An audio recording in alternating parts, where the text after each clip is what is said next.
Salam canlarım, necəsiniz? Fəlsəfənin pul qazandırmayan bir iş olmasından danışacağıq. Ən əsasda fəlsəfənin bir iş olmamasından. Mənə o qədər sual gəlir ki, işte fəlsəfədən məzun olub nə işləyəcəksən?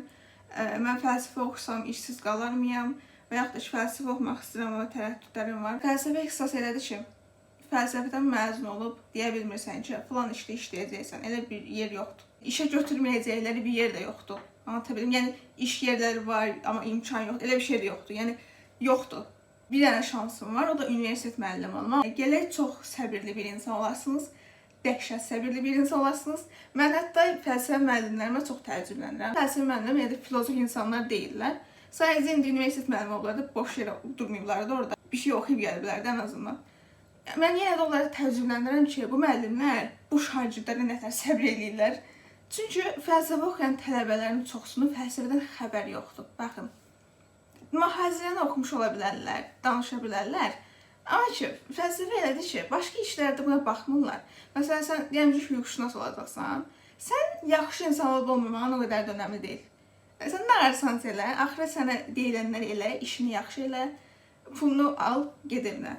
Amma fəlsəfə elədir ki, əslində bu da mübahisəli mövzudur, amma mən qatılıram ki, fəlsəfə ilə məşğul olan insanlar həqiqətən də müəyyən qədər indi çalışdıqları qədər, mümkün olduğu qədər əxlaq normalarına riayət edən insanlar olmalıdırlar. Mənə soruşurlar ki, Məryəm, sən fəlsəfə oxuyaraq nə düşünürsən? Ağılsızmısan, niyə fəlsəfəni seçdin? Və bir də bəzi insanlar da inanmır. Elə bilirlər ki, mən balım az olub deyə, oxuya bilməmişəm deyə, axmaq olmuşam deyə, gəlmişəm fəlsəfəni seçmişəm. Məndən tövsiyə almaq istəyənlərə bir dənə cavabım var ki, fəlsəfəni oxumayın. Hər xalqın başqa bacarığı var və bizdə fəlsəfə yoxdur. Nə qədər dirətsələr də, mənim bu Nəsimə haqqında çəkdiyim video var idi. Hürufizm və sufizmdən danışdım.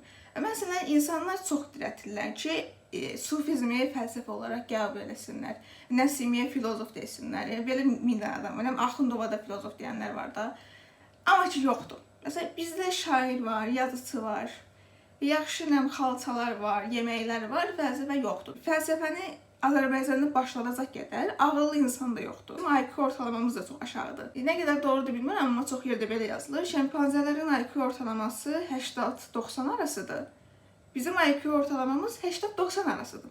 Fərqli bir şey ortaya atmaq üçün elə dəhşət boş vaxtın olsun, dəhşət çalışan birisi olasan və ekstra da çox zəki bir insan olasan ki, yaradıcılığın da olsun. Məni izləyən fəlsəfə tələbəsi varsa və yaxud da fəlsəfə oxumaq istəyən biri varsa, deyim ki, işsiz qalacaqsınız və yaxud da ki, məzun olub oturacaqsınız rayonumuzda, gözləyəcəksiniz ki, kimsə sizə alsın.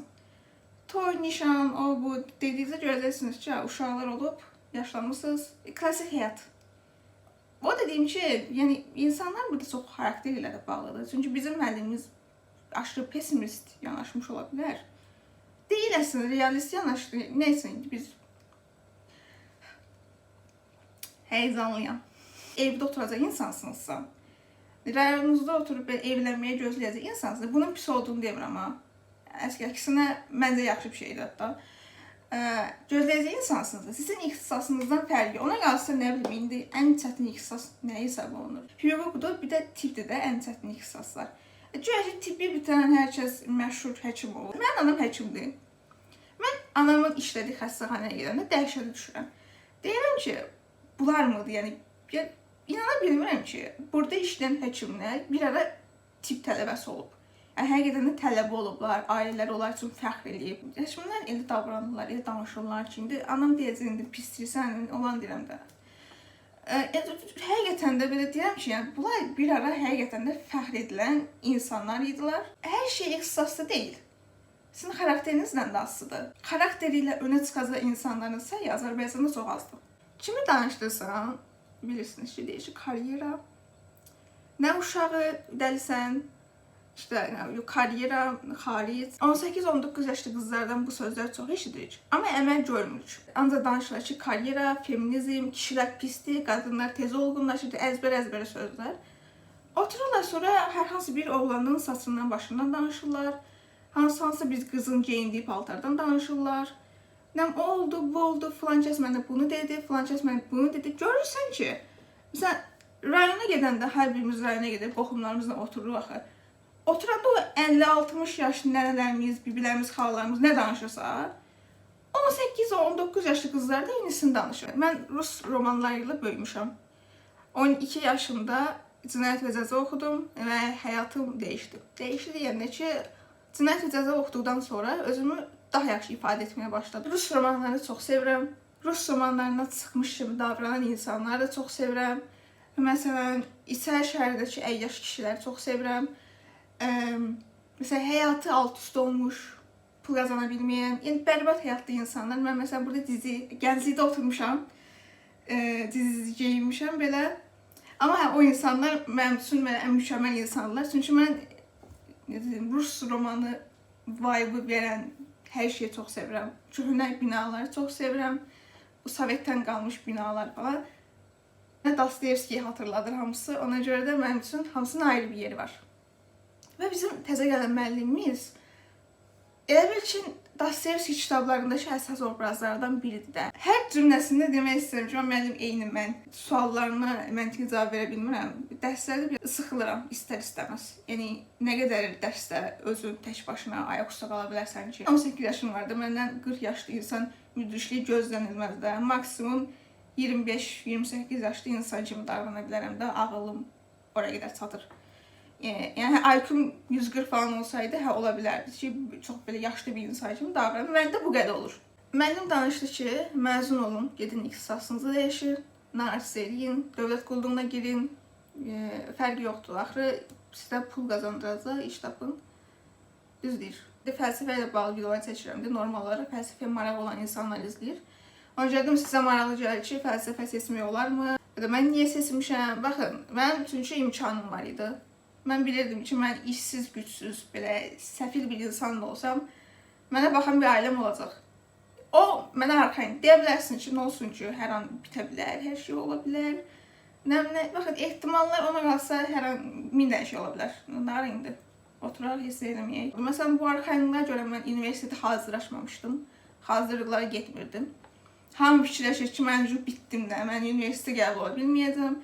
Müəllimdən bilirsiniz mənə də baxırdı məktəbdə, heç məktəbə getmirdim də, amma nadir hallarda indi görünüm deyək, gedirdim. Mənə çox belə pis baxırlar, həqiqətən də baxışlarından çox şey oxuya bilirdim.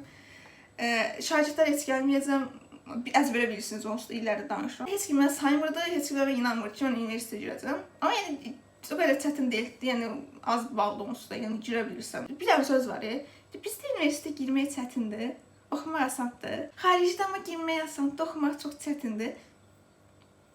Bunu deyən insanlar xaricdən xəbər yoxdur. Çünki xaricdə universitetə girmək bilirsiniz nə deməkdir. Universitetə girirsən, universitetə pul versən, puluya daxil olursan. Çox nadir hallarda ən oxuyan uşaqlar gedib burs qazanır. Bizdə amma oxuyan da, oxumayan da, axmaq da, ağıllı da hamı pulsuz oxumağa fikirləşir. Ona görə sizə elə gəlir ki, universitetə girmək çətindir. Pulsuzu oxumaq çətindir. Universitetə girmək asandır. Yəni ki, məni əsəbləşdirməyin. Fəlsəfəni biz necə oxumaq olar? İnsanların arasında eğer narahat olursunuzsa, amma necə narahat, yəni yenilətməli narahatlığından bəhs etmirəm. Bilirsiniz ki, nəsə səhvliyi var da burada, yəni neysə, başa düşürsünüz. Həqiqətən də oxumağa səbriniz çatırsa, bu çox önəmlidir. Çünki bizim nəslin diqqət dağınıqlığı çoxdur, dopaminə bağlılığı çoxdur. Biz həqiqətən də sosial şəbəkələrə aslı bir nəslik. Biz hamımız Zuckerberg'in qullarıyıq. Bunu da bir qəbullanırıq. Okay. Yəni ki, oxumağa alışmalıyıq. Məsələn, mən son vaxtlarda səbrim çatmır. Yəni 10 səhifəni gücdən oxuyuruq da. İmkanınız varsa, baxın, fəlsəfə tarixində filozoflara baxanda görürük ki, çoxsu kasıbdır. İndi Camus kimi istisnalar var, amma Camus'un yaşadığı il biraz əlverişli idi. Onun yaşadığı ildə elm, fəlsəfə biraz inkişaflı idi, yəni qazana bilirdi orada Sartre'ın dönəmində qazanmaq olurdu. Biraz keçmişə gedəndə və yaxud da ki, bizim tərəflərə gedəndə, şərqə baxanda imkanlı filozofların hamısının ailəsi də imkanlı olub. Hamı Nietzsche'dən ötürü ölür axı. Yəni, fəlsəfə bilən, bilməyən hamı Nietzsche'nin adını eşidir. Nietzsche yaşadığı dövrdə kitabın alan yox idi. O adam bilmirdi nə qarşısın, nətər pul tapsın, sonra dəli olurdu. Yəni ki, hamısı səfil həyat yaşayıb. Nə qədər indi biz onlara heyranlıqla baxsaq da. Əsas məsələ oldu ki, mənim indiki fəlsəfə müəllimim tam elə adamdır. Filmlərdə olur, təzə müəllim gəlir məktəbə, universitetə. şagirdlərin həyatı dəyişir. Məsələn, Dit Poets Society-də müəllim gəlirdi, şagirdlərinə deyirdi ki, ön sözü cırır. Keçən səfər fransız filmi izlədim. Bir dənə The Professor idi, ingiliscəsi. Fransızcası fərqli bir şeydi. Türkçəyə tam fərqli şəkildə tərcümə ediblər. İlk günün sıcaqlığı kimi biraz qəribə səslənir. Biraz fərqli sistem var idi o müəllimində. İşte müəllim də elədi. Təəssüf ki, onu başa düşəcək bilən mən varam. Başqa universitetlərdə olmuş ola bilər, amma bizim universitetdə inanmıram. Sizə egoist kimi gəlirəm mən. Müəllimin ikinci dərsində danışır, öz-özümə fikirləşirdim ki, bu müəllimin mütləq nə qədər egoist olduğunu düşünən çox insan var da. Çünki sözlərindən adi bir insan o başa düşər ki, nə qədər egoist kişidir. Onun üçün belə məsələ var ki, siz fəlsəfə ilə məşğul olanda, biraz ağıllı insan olanda, cəmiyyəti analiz etməyi biləndə, insanların dedikləri ilə yanaşı demədiklərini də anlayırsınız. Mənim illərdir gözlədiyim müəllimdir və ümid edirəm doğru dəyərləndirə bilərəm. Çünki hələ ki eləyə bilmirəm, oxuya bilmirəm. Kitab satmalıyım ayda, nə qədər vaxtı paylaşmam etsin. Təzə kitablar gətirmişəm, özə fəlsəfə kitabları.